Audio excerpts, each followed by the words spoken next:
नमस्कार दोस्तों, UP police वाले सभी भाई बहन ध्यान दें। 60,244 पदों वाली भर्ती की मैं बात कर रहा हूं। सबसे बड़ा दिमाग में क्वेश्चन आपका कि मेडिकल कब से स्टार्ट होंगे और मेडिकल का एडमिट कार्ड कब तक आ जाएगा। तो ये दुविधा आपकी ख़त्म होने वाली है, क्योंकि आपके जो मेडिकल हैं मुख्यालय से आपके जनपद ट्रांसफ़र कर दिए गए हैं, हो रहे हैं, ये समझ लीजिएगा। इस तरीके से न्यूज़ आ रही है और थोड़ा सा मतलब अंदर की कुछ जानकारियाँ मिली हैं। तो मतलब आपका 2 से 4 दिन में, अब ये मान के चलिए 2 से 4 दिन में आपका एडमिट कार्ड की सूचना आपको तक पहुंच जाएगी, और या बहुत जल्दी 1-2 दिन में ही आपका, ये समझ लीजिएगा। अभी एडमिट कार्ड, क्योंकि आजकल इंटरनेट का ज़माना है, कोई भी चीज़ कहीं पर भी वो होती है तुरंत वायरल होने लगती है, ठीक है। तो बहुत जल्दी आपको सूचना मिलने वाली है, ये समझ लीजिएगा। आप 2 से 4 दिन के अंदर अंदर अब आपको एडमिट कार्ड मिल जाएगा, या एडमिट कार्ड की सूचना मिल जाएगी, और आपका तारीख भी निश्चित हो जाएगी कि कब से एडमिट जो मेडिकल है वो स्टार्ट हो रहे हैं, ठीक है। अब बात आती है कि ट्रेनिंग पर क्या पढ़ाई के लिए समय मिलेगा। देखिए, ट्रेनिंग पर क्या होता है कि आपकी रात तो आपकी पूरी है ही, ठीक है। दिन में क्या होता है कि आप ये मान के चलिए सुबह 4:30 से 5 बजे लगभग आप जगोगे, तुरंत आप परेड ग्राउंड पहुंचोगे, परेड वगैरह होगी, ठीक है। पीटीआईटी के उसमें 3 पीरियड चलते हैं, ठीक है। उसके बाद में क्या होता है कि आप बैरक में आते हो, बैरक में आओगे, नहाओगे, तुरंत खाना खाओगे, खाना खाने के तुरंत बाद ही फिर आपको स्कूल जाना होता है, यानी कि स्कूल आपका चलता है।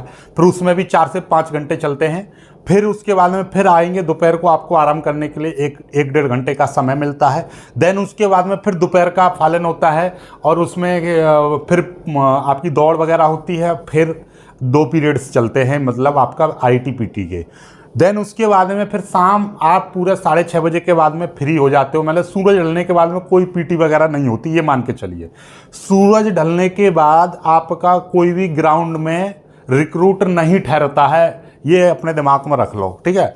अब उसके बाद में आप अपने बैरक में आ जाओगे। फिर शाम का खाना वही 7 बजे से स्टार्ट हो जाता है और 8 बजे तक आपका खाना, ठीक। उसके बाद में रात्रि गणना होगी, गणना होने के बाद में आप पूरी तरह से फ्री हो जाओगे। फिर उसके बाद में आप अगली सुबह 4 बजे तक पूरी तरह से फ्री हो, तो उसमें आप पढ़ाई कर सकते हो। वैसे आदमी पूरे दिन दौड़, ठीक है, आईटी-पीटी इतना मेहनत करता है, तो रात में बहुत जल्दी नींद आ जाती है, ठीक है। लेकिन बहुत से भाई बहन ऐसे होते हैं जिनकी आदत ही रहती है कि उनको केवल 5 से 6 घंटे ही सोना है, तो वो अपना पढ़ाई के लिए थोड़ा बहुत समय निकाल सकते हैं, उसमें 1-1.5 घंटा 2 घंटे, लेकिन उससे ज़्यादा नहीं निकल पाएगा, क्योंकि आप पूरे दिन इतनी मेहनत करते हो। तो उसके बाद में क्या होता है कि बॉडी रिलैक्स मांगती है, और यदि आप उस रिलैक्स को सेक्रीफाइस कर सकते हो तो पढ़ाई के लिए समय निकाल सकते हो, अदरवाइज नहीं। तो ये आपके ऊपर है। रात आपको पूरी मिलती है, रात में कोई काम, कोई वो नहीं रहता है, सिंपल बात ये है। ट्रेनिंग के दौरान छुट्टी की हम बात कर लेते हैं। देखिए, मैं अपने हिसाब से बता रहा हूँ, जब हमारी ट्रेनिंग हुई थी तो हमारी ट्रेनिंग 6 महीने की थी, तो हमको 6 छुट्टियाँ मिली थी। 6 महीने की ट्रेनिंग पर 6 छुट्टियाँ थी। लेकिन अभी आपकी ट्रेनिंग का पीरियड बढ़ गया है, कितना हो गया, 9 महीने। तो मैं मान के चल रहा हूं कि आपको 9 छुट्टी तो सभी को मिलनी ही मिलनी है, वो सामूहिक तौर पर मिलेगी। जब 9 महीने की छुट्टी होंगी तो वो 9 महीने की ट्रेनिंग होगी, तो उस दौरान आपका हो सकता है कि दिवाली पड़े या होली पड़े। दिवाली मोस्टली पड़ेगी, तो उस दिवाली पे क्या होता है कि सामूहिक, यानी पूरी ट्रेनिंग पर जितने भी रिक्रूट होते हैं सभी को छुट्टी दे दी जाती है, तो सामूहिक रूप से छुट्टियां मिलती हैं। तो वो आपको 6 से 9 छुट्टी, यानी कि हमारे टाइम पर 6 थी, क्योंकि 6 महीने की ट्रेनिंग थी। अभी 9 महीने की ट्रेनिंग है, तो भाई उसी हिसाब से थोड़ा सा अनुपात बढ़ जाएगा छुट्टी का। तो मैं मान के चल रहा हूँ आपका 6 तो है कंपलसरी, और 9 भी हो सकती हैं, ठीक है।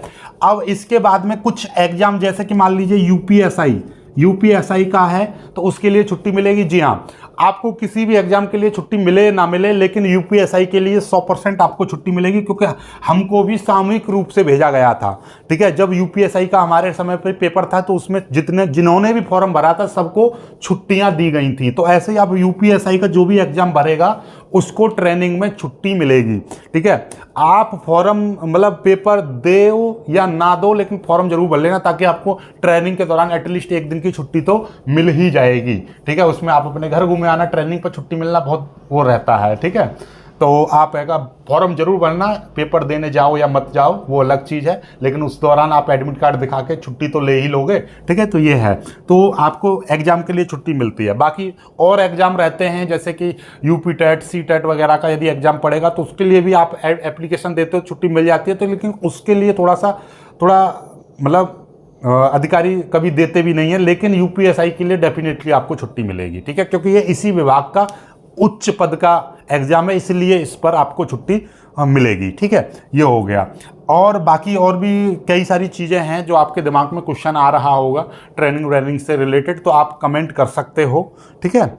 और ट्रेनिंग का जो पैसा है वो आपका जेटीसी, यानी कि जब आपका 1 महीने की जो ट्रेनिंग होगी नॉर्मल वाली, ठीक है, जेटीसी, तो उसी पर आपको पैसा बनने लगेगा। जिस दिन पहले दिन जाओगे उसी दिन से आपका पैसा जुड़ने लगेगा, ठीक है, और हर 1 तारीख को आपको पैसा मिलेगा। मान लीजिए आपकी जो ट्रेनिंग है जेटीसी आपकी स्टार्ट होती है मान लीजिए 15 तारीख से, तो 15 तारीख से स्टार्ट हो रही है तो भी कोई दिक्कत नहीं है, बस ये समझ लीजिए 15 तारीख से स्टार्ट होगी तो आपको 1 तारीख को तनख्वाह मिल जाएगी, 15 दिन की मिलेगी ही मिलेगी, ठीक है। फिर आपका अगले महीने से पूरे महीने की मिलने लगेगी, ठीक है। तो इस तरीके से है, तो आप ये समझ लीजिए। और जेटीसी आपके दिमाग में आ रहा है कि जेटीसी कहाँ होती है, देखिए आपके गृह जनपद में जेटीसी नहीं होती है। जेटीसी ये समझ लीजिए जहाँ पर आपकी पहली पोस्टिंग होगी, ठीक है, पहली पोस्टिंग जहाँ पर होगी, ठीक है, जहाँ पर पहली आपकी पोस्टिंग होगी वहाँ पर जेटीसी होती है, ठीक है। जेटीसी उस जनपद में होगी जिस जनपद में आपकी पहली पोस्टिंग होगी।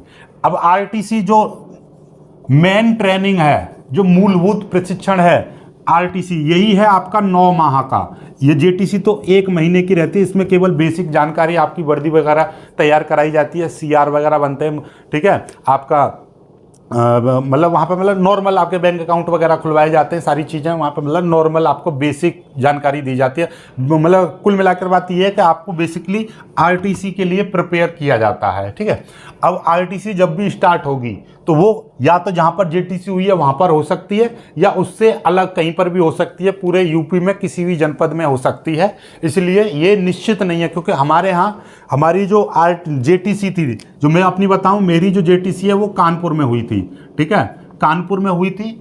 और हमारी जो ट्रेनिंग है आरटीसी वो भी कानपुर में हुई थी, लेकिन हमारे साथ कुछ आजमगढ़ से वो भी हुई थी, ठीक है, आजमगढ़ तो आजमगढ़ जनपद के जो बच्चे थे वो भी हमारे साथ ट्रेनिंग किए थे कानपुर में, बस आरटीसी किए थे और आरटीसी के बाद में फिर से वो आजमगढ़ चले गए। तो इसका मतलब आप समझ रहे हो, मतलब आपकी ट्रेनिंग कहीं पर भी हो सकती है पूरे यूपी में, ये समझ लीजिएगा, जो 9 महीने की है, लेकिन आरटीसी वहीं होगी जहां पर आपकी पहली पोस्टिंग होगी।